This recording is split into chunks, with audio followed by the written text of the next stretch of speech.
चन्द्रमौलीरपलापन्ना उमा पार्वती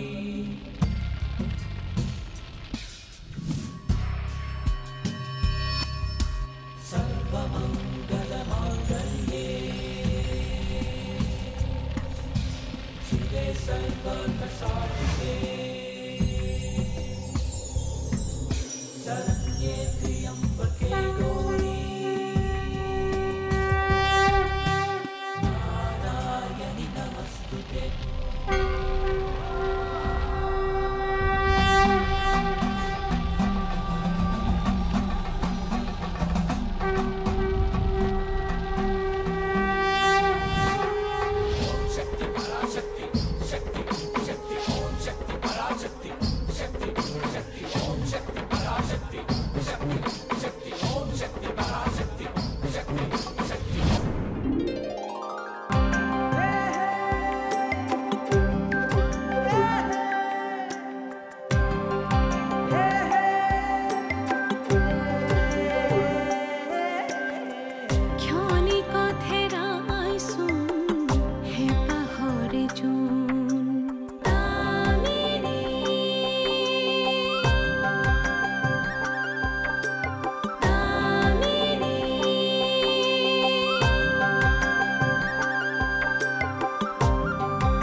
তুমি ইয়াত কি কৰিছা?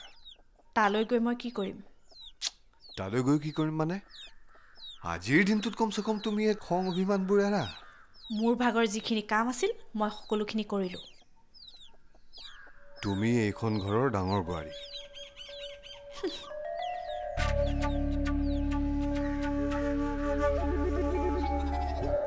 আজি তোমাৰ মনত পৰিল মই এইখন ঘৰৰ ডাঙৰ বোৱাৰী বুলি?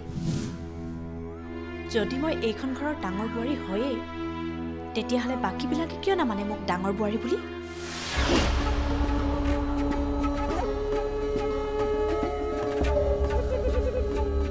এইখন ঘৰৰ ডাঙৰ বোৱাৰী হ'ল দামিনী।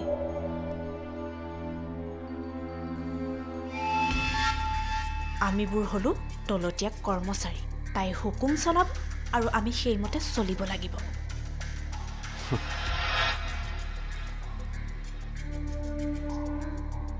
এই চিন্তাবিলাকৰ কাৰণে তুমি কষ্ট পাই আছা। এই আৱৰ্জনাবোৰ উলিয়াই পেলোৱাচোন। এইবিলাকে আন কাকো নহয়, তোমাক দূষিত কৰিছে।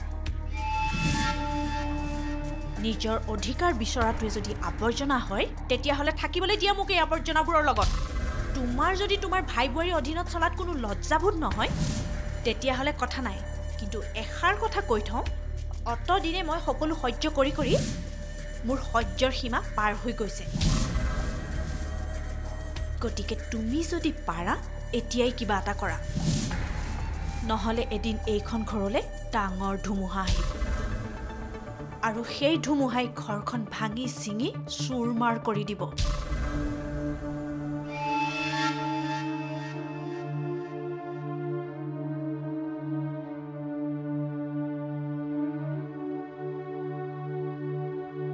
আৰু এইবিলাক কাৰণতে বহুত ভাবি চিন্তি মই মোৰ ল'ৰা ছোৱালীক দুটাক বৰ্ডিং স্কুলত ৰাখিছোঁ,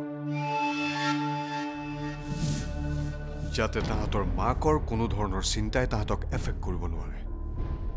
আৰু ময়ো নিবিচাৰোঁ মোৰ সন্তান দেউতাকৰ দৰে হওক। আনে হুকুম চলাব আৰু নিজে গাধৰ দৰে হুকুমৰ বোজা কঢ়িয়াই থাকিব।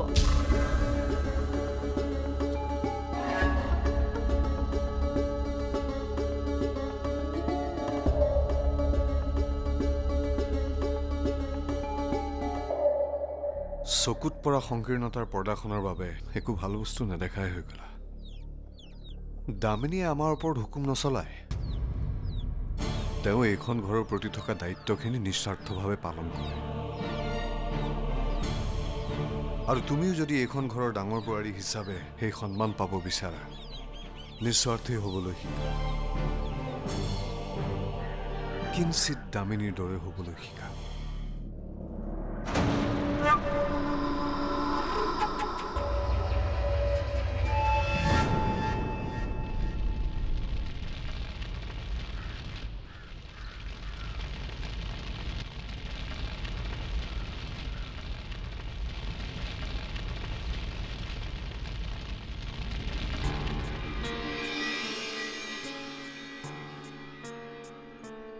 যদি মোৰ মানুহটোৱে মোৰ মনৰ কথা নুবুজে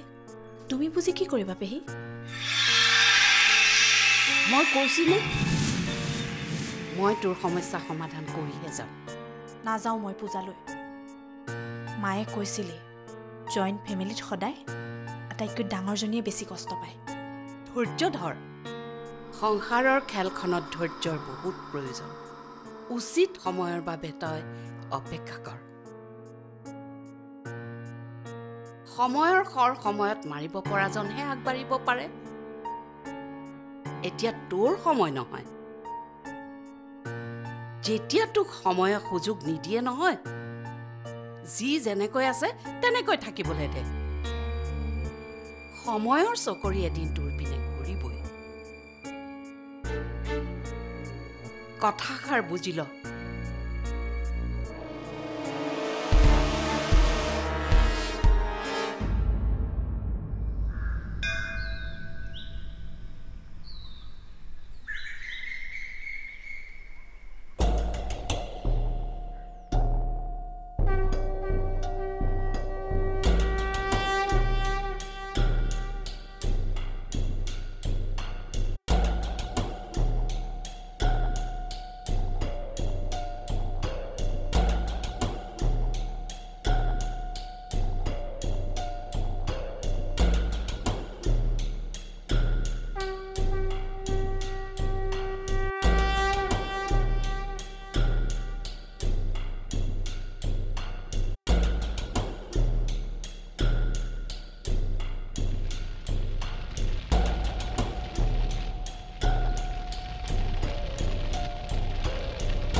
দাদা তই মোক এটা কথা কচোন সেই মানুহটো ইয়ালৈ কোনে লৈ আহিছে এতিয়া ইয়াৰ পৰা ওলাই যাব দে নহ'লে ইয়াৰ পৰা মই ওলাই গৈ আছোঁ শান্ত হচোন মই মতা নাই তেখেতক যদি তই নাই মতা যদি মই মতা নাই কেনেকৈ আহিলে ইয়ালৈ কোনে মাতিছে যাবলৈ দে বুলি কৈছোঁ নাই কৃষ্ণ আপুনি অহাৰ কাৰণে বহুত ভাল লাগিছে দেউতা তোমাৰতো ভাল লাগিছে ঘৰৰ বাকীবোৰৰ ভাল লাগিছে জানো তোমাক মই না কৰিব নোৱাৰো কাৰণে আহিছোঁ পিছে মোৰ উপস্থিতিয়ে ঘৰৰ আন কাৰোবাৰ মনত দুখ দিয়াটো সেইটো মই নিবিচাৰোঁ আপোনাৰ উপস্থিতি অবিহনে এই পূজাখন সম্ভৱ নহয় দেউতা আনে নুবুজিলেও বুজাব লাগিব আজি এই পবিত্ৰ দিনটোত তাতে মন্দিৰৰ প্ৰাংগণত ইমান খং কৰা উচিত নহয় তেনেহ'লে এনেকুৱা পবিত্ৰ দিনটো অপবিত্ৰ কৰিবলৈ কিয় আহিছে চা দাদা তই যদি সেই মানুহ যাবলৈ ক'ব নোৱাৰ তেন্তে মই গৈ পেলাই কৈ দিম মই গ'লে কিন্তু কথাটো বেয়া হ'ব আৰু বেয়াকৈ ক'ম সেইকাৰণে তোক ক'ব দিছোঁ ৰচোন এইবোৰ ঘৰুৱা কথা ইমানবোৰ মানুহৰ উপস্থিতিত এইবিলাক কথা ক'ব নালাগে প্ৰথমতে জানিতো লওঁ কি কাৰণে আহিছে তেখেত ইয়ালৈ কিয় আহিব আৰু দামিনীয়ে নিমন্ত্ৰণ দিছে সেইকাৰণে আহিছে দামিনী কি হ'ল শান্ত হৈ গ'ল যে পৰিৱেশ দামিনীয়ে নিমন্ত্ৰণ দিয়া মানুহক জানো কোনোবাই উলিয়াই দিব পাৰে আপুনি হয়তো পাহৰিছে বৌ সেই মানুহজনক আগতে মই দুবাৰ ঘৰৰ পৰা উলিয়াই দিছোঁ কিন্তু আজিৰ কথা বেলেগ আজি দামিনীয়ে নিমন্ত্ৰণ দিছে সাহস আছে জানো কাৰোবাৰ তাইৰ বিৰুদ্ধে যোৱাৰ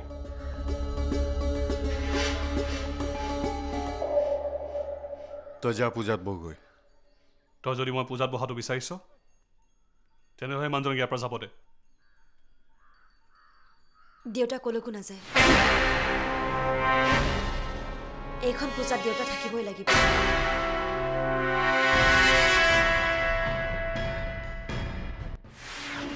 এতিয়াহে খেলখন জমিব দামিনী তোমাৰ সাম্ৰাজ্যৰ পতনৰ সময় আহি গৈছে বাধা নিদিবা দামিনী আবেগ আৰু খঙেৰে কিছুমান সিদ্ধান্ত নল'বা আজিৰ দিনটো দেউতা ইয়াত উপস্থিত থকাটো খুব দৰকাৰ কি দৰকাৰ ইয়াত উপস্থিত থকাৰ আজিৰ এই দিনটো মাৰ বাবে মাৰ আত্মাৰ শান্তিৰ বাবেহে আমি এই পূজাখন কৰিছোঁ আৰু যাৰ বাবে মা ঢুকাইছিল সেই মানুহজনৰ ইয়াত প্ৰয়োজন কিয় প্ৰয়োজন এই কাৰণে যে এই মানুহজন মাৰ স্বামী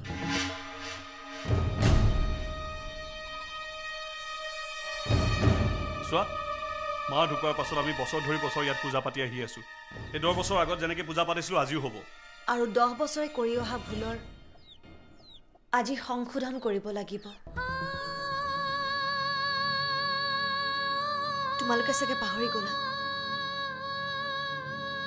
মাৰ মৃত শৰীৰক যেতিয়া তোমালোকে চিতাত তুলি দিছিলা তেতিয়া মাৰ শিৰত সেন্দুৰ আছিল যদি মাৰ নামত পতা পূজাত দেউতাই উপস্থিত নাথাকে মাৰ আত্মাই জানো শান্তি পাব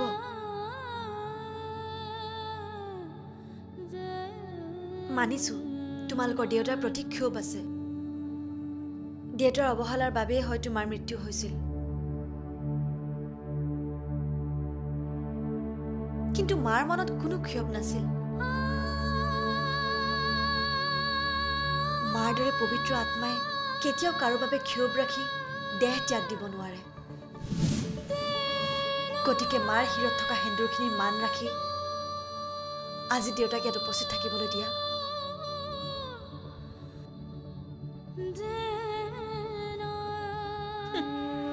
ভাষণ দিয়াত কিন্তু তোমাক কোনেও পাত্তা নাপায় দেই ভাষণ দিয়া নাই সঁচা কথাই কৈছে দামিনীয়ে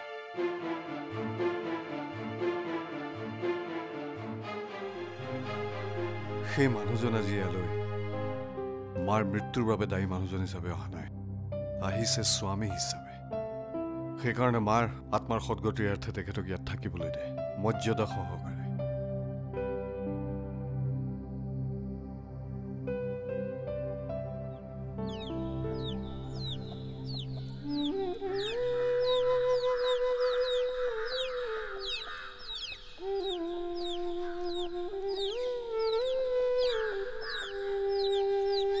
আজিৰ পৰা তুমি আমাৰ কাৰণে মৰি কৈছা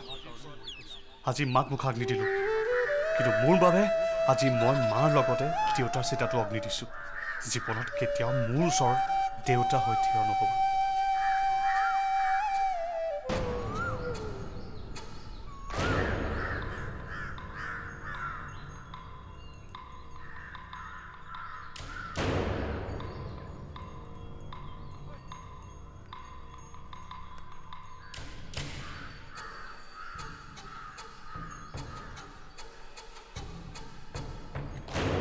আপুনি আহিলে যেতিয়া ভালেই কৰিলে দুপৰীয়া ভাত খাজ খাই যাব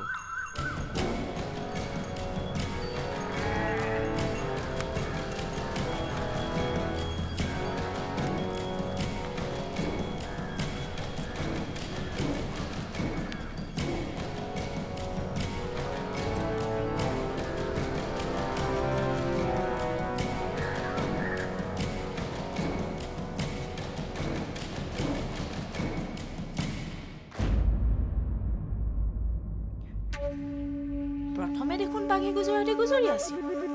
ঘৈণীয়েক অহাৰ লগে লগে কিয় ভিজা মেকুৰীৰ দৰে হৈ গ'ল সি বাৰু ঘৈণীয়েকৰ ভয়তে মুখ বন্ধ কৰিলে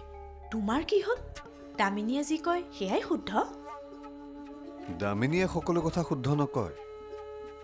কিন্তু শুদ্ধ কথাকেইটাহে দামিনীয়ে কয় দামিনীয়ে শুদ্ধ তাইৰ কথা মতেতো মোৰ সন্তান দুটা মোৰ পৰা দূৰত ৰাখিছা আৰ্হি আৰু জ্ঞানক বাহিৰত পঢ়োৱাৰ প্ৰস্তাৱটো ময়ে দিছিলোঁ